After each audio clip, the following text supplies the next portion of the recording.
Hello, everybody. This is Eric Smile, and I'm reporting to you live from my room.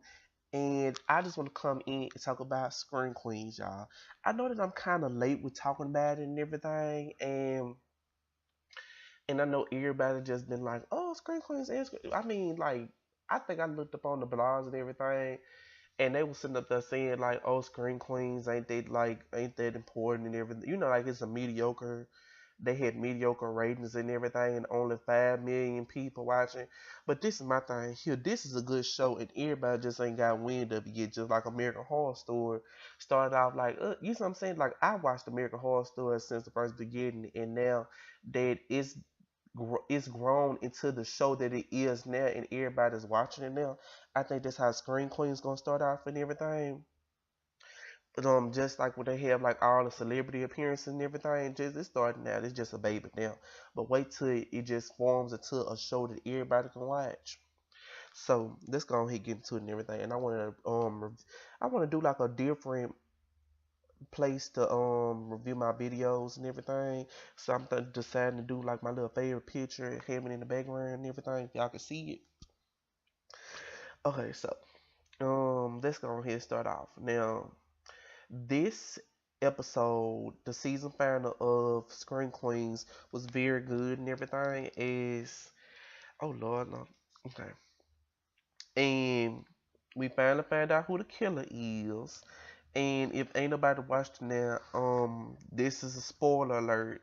Okay, the killer is none other than Hester, and I knew it. I knew it was Hester. You hear me? I knew it was Hester because Simpe did like everything that she was sitting up there saying, and she was sitting up there acting weird and stuff, and sitting up there talking about, oh, we should kill Chanel and everything, and the way we gonna kill her. I mean, come on now, the way she was sitting up there talking and everything, it was so obvious. It was right there in our face, and we didn't even know it. But I guess when she had pushed Hester down the stairs and everything, it kind of eliminated her because we thought she was dead, but she, she had on her neck brace and it had broke her fall. So yeah, but I mean like. I mean this season I would say this season was good, and Ryan Murphy did a good job, and I can't wait to watch his new breakout series, American Crime Story, that's coming on in February of 2016. So make sure y'all tune in, and I'm giving him a free a free sponsor thing. Send them up. Make sure y'all tune in and everything, and give it at least a view and everything, because most people that I talk to and everything, they don't even watch American Horror Story because they feel like it's too scary and everything, and they not into like the horror genre types, like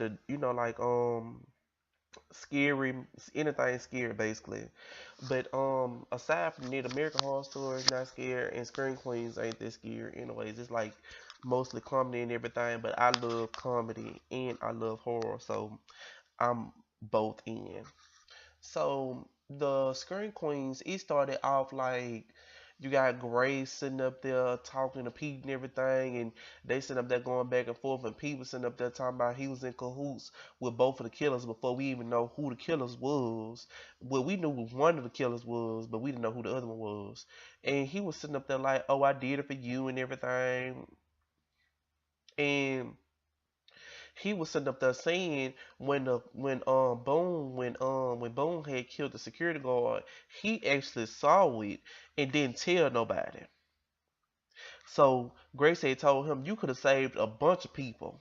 You see what I'm saying? And that whole operation would have been, you see what I'm saying? But he was sitting up there talking about when he had saw Boone kill the security guard, he gonna sit up there and follow him to the fraternity and everything. And I'm looking like the fraternity right down the street, and they make it seem like it's all, you see what I'm saying? Like it's all on the other side, like they had to walk far to get to the fraternity. So he had followed Boone to the fraternity, and Boone sitting up there describing. He was sitting up there talking about, oh well, such and such, and why they getting back. And he also has a vendetta against the campus anyway, so I'm not surprised. And he was sitting up there talking about, oh, how Chanel had humiliated him, and any self-respecting man ain't gonna let no woman humiliate him and not take, action. And I was like, but you don't kill them. You could have, I mean, and the whole time, Grace sitting up there looking like, okay, whatever you saying is going to, through one end coming out the other, because she still wanna tell people and everything. But he was like, oh well, if you tell somebody, you ain't gonna be able to find out who the killer is. And she was like, okay, who the killer is? And he left out a hint, and he was like, it's one of your Kappa sisters. And that eliminated some people and everything, but it didn't eliminate all of them, because we thought that they were sitting up there saying that the killer was the dean, and I said, no, no, it ain't even, it's no, it ain't the dean. I know it's not the dean, because I was looking like, why would Jamie kill, even though she is a killer like they say, but she's not the killer. So they were sitting up there talking like, oh well, who the killer is, and then he was just like, oh well, it was right in our face and we didn't even know it. So as soon as he was sitting up there about to tell her who the killer was, that's when he got killed. So I knew that the person in the red devil costume was the girl, because when she had attacked that person, they had fed and everything, and she was putting up a fight, like they was going hit toe to toe and everything. But I felt like if the killer was a man, she wouldn't be able to even, you know, I guess take him down like she did like it was obviously a girl in that costume. So as it was going on, everything, I guess Pete was sitting up there. Well, he did now, so this, and I guess when he before he had died, he told her that the killer, he got DNA. Well, he got DNA samples from everybody, but I think she was like, okay, let's look into these girls' transcripts. And Hester had the most absurd. This good. She said that she graduated from Sweet Valley High School, and her GPA and her grade point and what she made on the ACT, so she made 1 million. I was like, Lord, and the highest ACT score is somewhere in the good 36. I think probably 36. I don't know the highest ACT, but anyway, cause I didn't graduate from high school and I done passed all my stuff, so it don't even matter. I ain't even worried about that. But just for record, um, and I think she was just like, I mean, she was taking up all these absurd classes and everything, and they was like, okay, it's Hester, because the killer obviously didn't even think over, like, you know what I'm saying, and the dean, and when she had went to attend a school, the dean didn't even look, like, she was just like, oh well, I'm gonna take a chance on you. The bitch ain't even go to high school. She doesn't have any common knowledge of anything that goes on, and I'm sure she ain't even been to a class. So Lord have mercy. But I mean, as it was going on, they was like, okay, the killer is obviously Hilster. Like, they didn't even have to. But I mean, as it was going on, everything, Chanel, she done brought all attention to her, sending up there, sending out this rant on, and she thought she emailed it to all the Kappa sisters and everything, like Zayday, Chanel number 3, Chanel number 5, and everything. But she had emailed it to everybody, every student in the school. And next thing you know, after she had emailed it, it was all up on the news, sitting up there talking about she is a racist. They were sitting up there saying a whole bunch of stuff, and I was sitting up there like, okay, even though all those things are true, like, but we still like Chanel, so we kind of let all this stuff by pay. You know what I'm saying? So and they were sitting up there talking about her on Fox, and I saw this one they showed one of these television shows talking about she had something to say about Obama, and y'all know how and that was kind of like a little bit of a slur, as they say, or shade, as they say, and they would say, because you know how these blogs sit up there and lie and everything. And it just really shows you like, okay, Chanel, man, it the stuff they make up, but it was like Chanel saw that and they was sitting up there throwing stuff and they threw a hamburger at her, and I was just like you see what I'm saying, because of some fact it's like all these people coming in her, and she didn't even mean for that stuff to get out like that. Oh my god, and it's gonna make you be more careful of who you send your messages to, because you don't know who you could be sending it to. Like she could have sent it to somebody, and they could have got a hold to it and everything, but she did that on accident, and she didn't mean for that to get out. But they just looking in, but they didn't even dove deep into, like, she said she was gonna kill the dean of the school. You see what I'm saying? Ain't no, but everybody bypassed it, but they were just sitting up there talking about, oh, she's a racist and everything. I was like, oh, okay. Oh, let me stop. But even though that is serious, but I mean, we still love Chanel nonetheless. She's a casual rapist, a racist. But as it was going on, she was like, okay, I'm going to kill myself, and that was her only resolution for getting out of that whole situation. And yeah, and I kind of feel some type of way about that, because I do know some people that have said they were gonna kill themselves, and it's not a joking matter. And but the whole thing about it is she wasn't gonna do your normal, oh, I'm gonna slit my wrist. She said that she was going to like order a snake, a poisonous snake and everything, and she said she was gonna go out like Cleopatra. And I like how the writers of Scream Queens had cause it wasn't like your normal, oh, I'm gonna slit my wrist or I'm gonna shoot myself in the head. Like she said she was gonna go out like Cleopatra, and I thought that was kind of cute. But and Zayday had talked her out of it and everything, and she was like, Chanel, you're gonna have to get yourself together and everything, because we can't be having you kill yourself and everything. And we're gonna work on your your casual racism and you being being a total B word to everybody. So that's what she was gonna tell her. And as they was sitting up there talking and everything, the red devil had walked in and saw a snake. And did the person touch the snake and was like, oh my god. But he said that it was the girl had made him put on a costume, and she had strapped a bomb to him and everything. So as this was going on and they were sitting up there talking to each other, the bomb had went off, and all of them, they had ran for cover and everything. And I was just like, okay, who is the kid? Because he said it was a girl. And I think as they were sitting up there going through it and everything,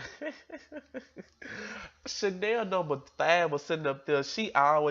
Every time something happened, she was sitting up there talking about, oh, I think we need to talk about this because I almost got killed and everything. And number 3, I just love her person. Y'all, oh my god, oh my god, I just think number 3 is just it's just like she has the perfect characteristics of a person. Like I feel like everybody just needs to be like her, because something does she doesn't dwell on anything. She was like, okay, Chanel number 5 wants us to dwell over the fact that a man got blew up in the hallway. Like, you know what I'm saying? I'm looking like, okay, like that'll be, but I liked it. That was funny, and I was just like, okay, a person just died, and we gonna just act like, okay, like we just saw plenty more people than died, so it ain't nothing. So I was just like, okay, so in the meantime, and it was just like, okay, meanwhile, Chanel was just like, okay, I got to devise a plan to get everybody back on, get back on everybody's good side. So she devised a plan to sit up there and try and talk to Melanie Dorcas, the girl that had got badly disfigured in the first, I think in the first episode.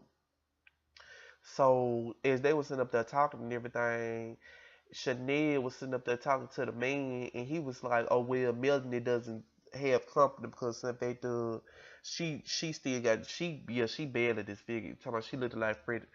Did Chanel number 3 say that she looked like Freddy Krueger and she looked like Jason? off of Jason Goes to Hell. Y'all, I just about said, oh my, I was like, okay, way to make the situation better. And before they came in, I think Melanie Dorcas was sitting up there looking at all the television shows of how they were dragging her on the news, dragging Chanel on the news, and I was just like, okay, that's she kind of getting some clarity and everything. But I think Melanie Dorcas, she gonna end up going crazy. Cause she was sitting up there saying that she had asked her parents to send her to their compound in Alaska because she just she just not with how she looks and everything, and she just like, okay, I don't want nobody seeing me. I'm gonna go to Alaska where there's basically no people there, and I'm gonna be the only one there, and ain't nobody gonna be able to see me, and basically live out her life like that. And she was just like, hold on, what time it is?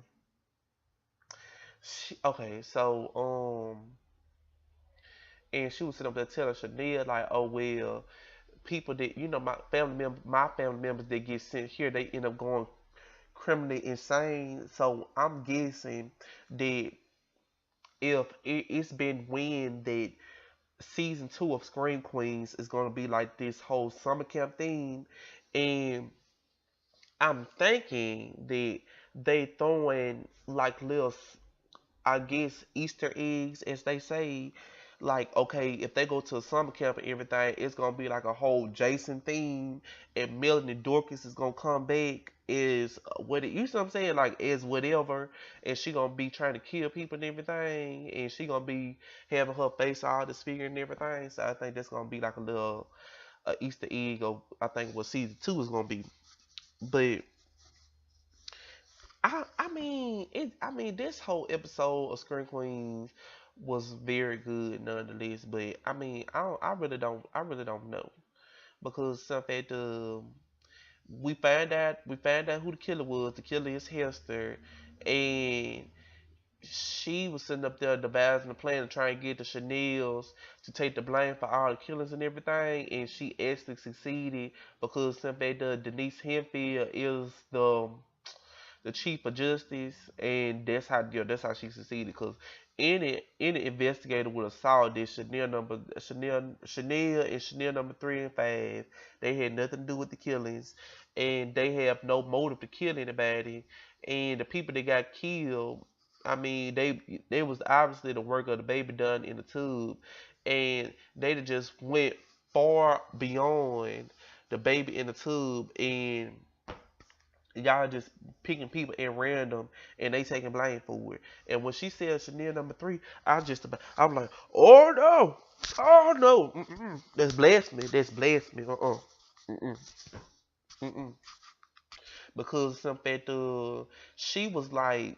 She was like everything during this show, and for y'all to sit up there and send them to jail and then the judge, I have never ever seen in my life when y'all do the verdict and everything, and when the jury comes to an agreement that the person is guilty or not guilty, they not supposed to change it. The person, they had cards, and they had one spot to say not guilty and guilty. They had not guilty at first, and then when Chanel had blurted out something that had offended them, they gonna sit up there and click guilty. And I don't even think they supposed to even do that, but that really made me feel some type of way. So after the judge had made their verdict and everything, and they was like, y'all gonna spend the rest of y'all life in the asylum and everything. And meanwhile, Chanel number 3, she gonna sit up there and she started smiling and everything, and I was just like, oh Lord, have mercy. So they just sent them to an asylum, and basically Chanel is back to her old like basically you know how they live their life in a sorority, and they were just like, okay, well, we gonna be I'm basically be over all of this and everything. They basically were just like, okay, we're gonna vote for president, and the votes was just like, okay, we just gonna Chanel's gonna be president and everything, even though one person voted. So, um, I think it was just It was crazy, but the killer's obviously after them again. So that's like a little cliffhanger for them to be like, okay, they gonna end up. I don't know where they gonna end up next, but they gonna be playing the same people. But this episode was very crazy. But I can't wait for season 2 of Screen Queens, and don't forget to watch American Crime Story, and I'm gonna be doing my American Horror Story hotel review later on, but not right now.